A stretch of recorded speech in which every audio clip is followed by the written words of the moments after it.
mas para a vida de um país que precisa do Estado de Direito.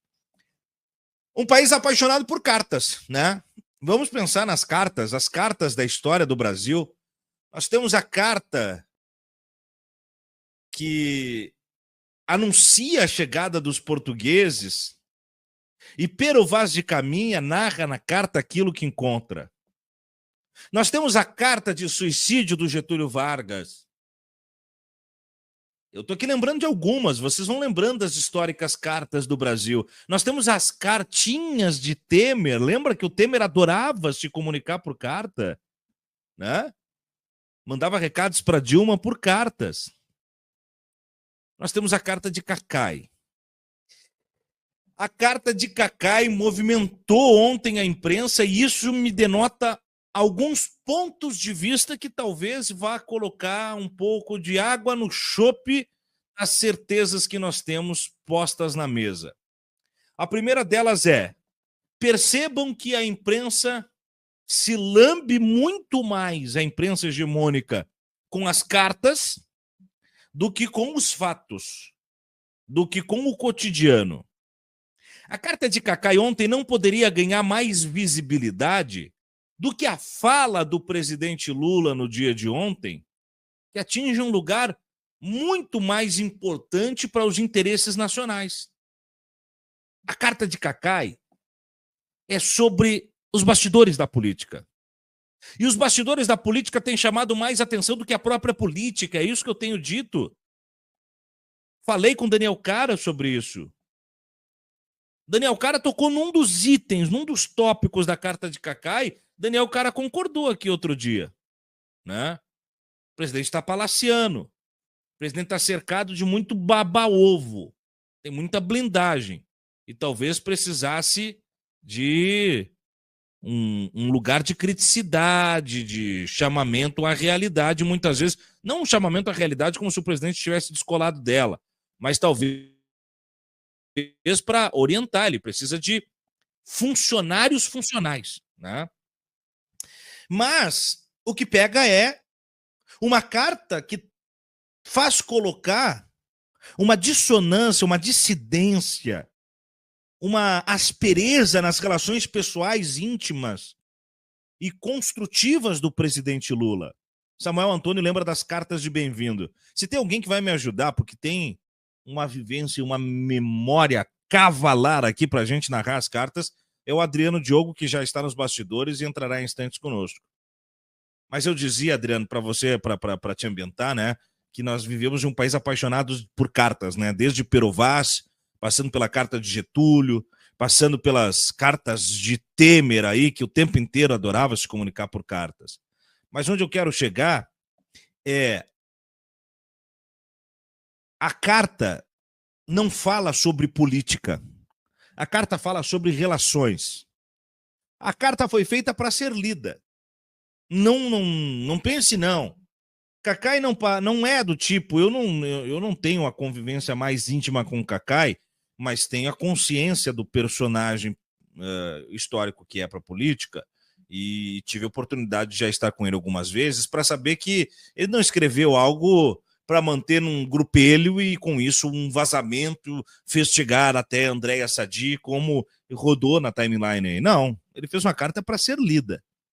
Mas aí a gente tem que entender o seguinte: mas se o Cacai queria ser lido pelo Lula e somente pelo Lula, enviaria direto para o Lula.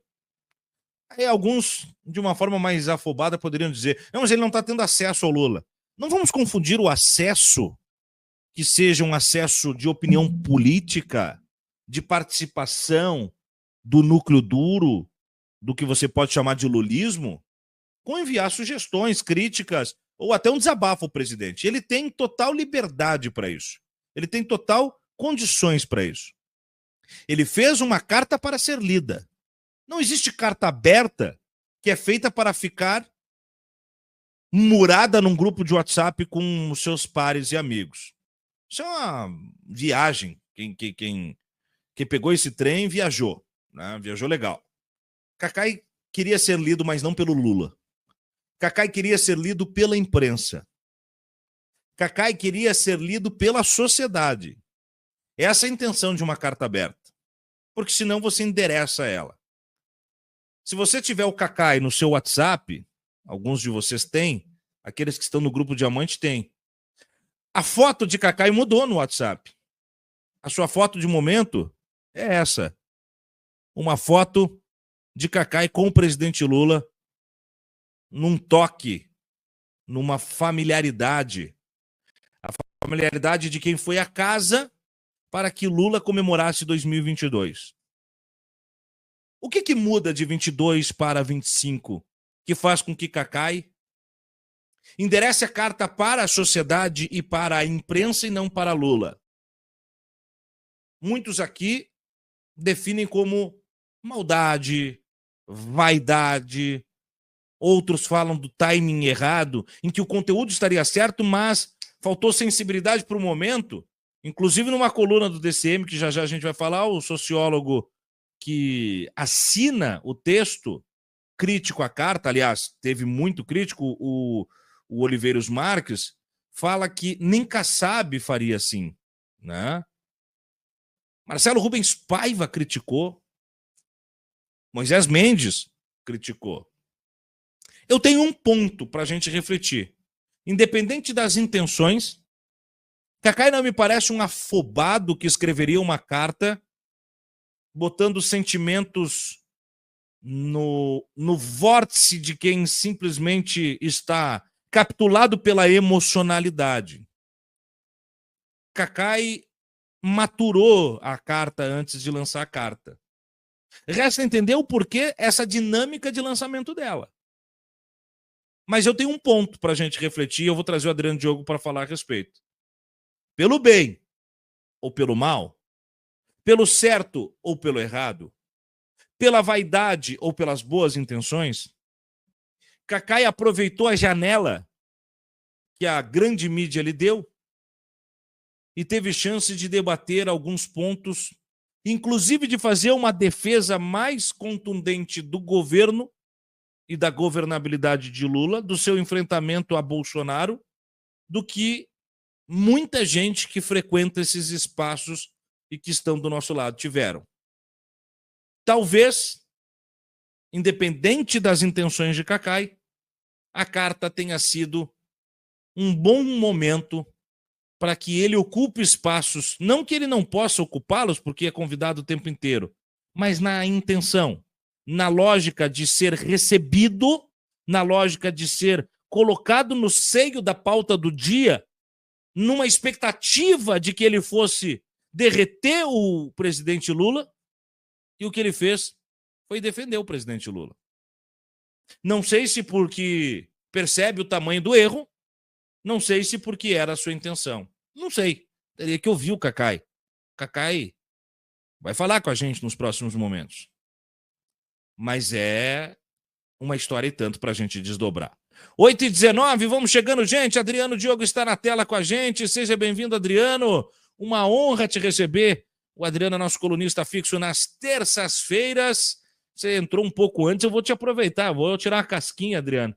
E eu começo justamente nesse ponto das cartas históricas, né? Eu citei uma que outra que veio na minha cabeça, você vai lembrar mais, mas é um país apaixonado por cartas, especialmente as cartas à sociedade ou as cartas às autoridades, né? Seja bem-vindo, Adriano, uma honra te receber. Tá mutado, Adriano? Você tá sem o... Vai ligar ali o Adriano?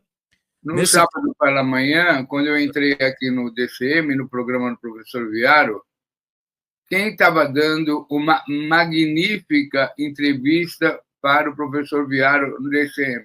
Cacai.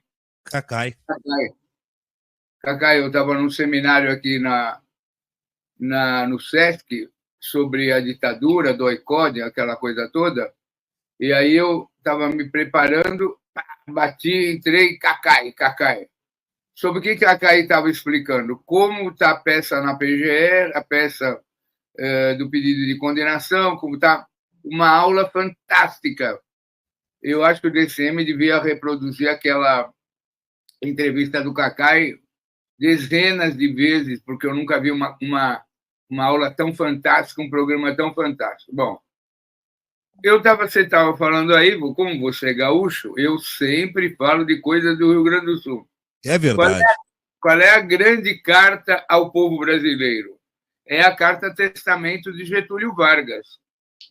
Essa é a grande carta da história do Brasil, que Lula copiou quando fez uma concessão ao mercado, fez a carta aos brasileiros, que Lula mudou a linha e pediu para Palocci articular. Eu estou com a carta, se você pudesse pôr a Carta Testamento do Getúlio Vargas, que é um dos documentos mais importantes da história do Brasil. Eu não estou com precisão aqui para saber.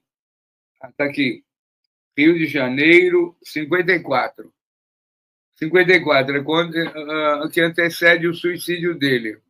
Foi a carta que ele escreve ao povo brasileiro, explicando para ele por que ele estava, como ele disse assim, eu saio da vida e entro para a história, né? Era a grande frase que sintetizava. Essa foi a grande carta. A grande carta, a carta da... Essa aí, ó, Carta Testamento, Getúlio Vargas. É um dos documentos mais importantes da história do Brasil. E, controlando a minha emoção, o que pode ser a carta do Cacai?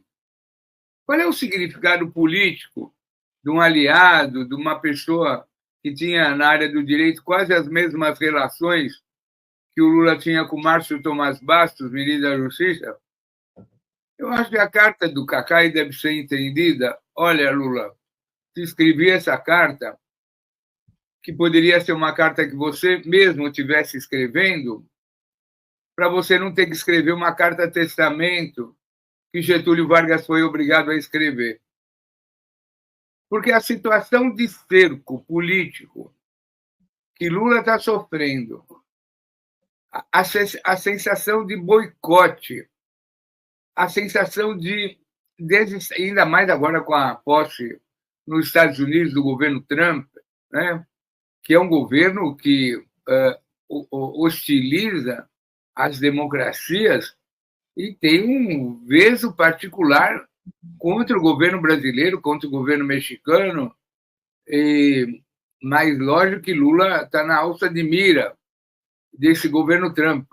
Outro dia eu estava estudando e eu recebi uns amigos da área da diplomacia americana que me explicaram que Lula era tão popular nos Estados Unidos no tempo de Obama que Obama queria nomeá-lo para presidente do Banco Mundial. E se não tivesse surgido a Lava Jato, Obama ia agraciá-lo à época em que as relações com o presidente do Banco Mundial. Imagina a importância do Lula na história da humanidade. Bom, então, se eu tivesse que resumir para poder responder a pergunta, eu diria: Cacai escreveu a carta que Lula gostaria de ter escrito e Cacai mandou essa carta para que Lula não tenha que escrever a sua carta testamento. Porque o cerco, talvez as pessoas não estudem a história do Brasil. Getúlio Vargas, acho que só tem uma pessoa e olha, Getúlio Vargas governou embaixo de ditadura, de 30 a 45. Lula tem o tamanho de Getúlio Vargas, se é que não tem maior, tudo na base da democracia. E quando Vargas volta nos braços do povo, o PTB e as forças democráticas vão buscá-lo lá no alto exílio em São Borja, o trazem para o Rio de Janeiro e o elegem presidente da República com apoio de Prestes, do PCB, de todas as forças do Brasil. Getúlio Vargas começa um governo espetacular. Não é à toa que ele morre por conta da criação da Petrobras, porque havia uma disputa entre os militares do Exército e da Aeronáutica com quem ficaria o controle da Petrobras. Esses militares da Aeronáutica eram aqueles de Natal, que estavam sediados em Natal e que vieram para o Rio de Janeiro. Era o grupo de militares que o jornal Globo patrocinava, que Carlos Lacerda patrocinava. até que houve um entreveiro armado e morreu o Major Vaz na Rua dos Toneleiros, e o Globo acusou Getúlio Vargas de ter mandado matar o Major Vaz através do seu ajudante de ordem, a pessoa da maior confiança de Vargas. A pressão foi tanta, que Getúlio foi assassinado ou se suicidou, né?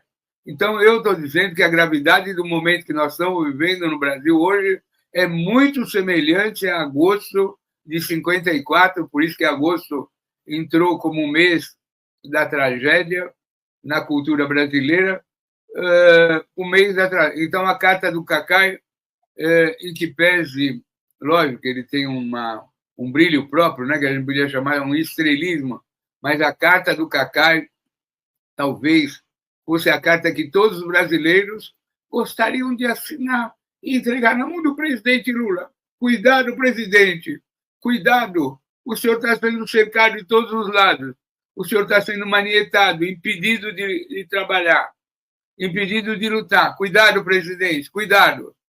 Talvez fosse esse sinal de alerta que o Cacai tentou passar para o Lula.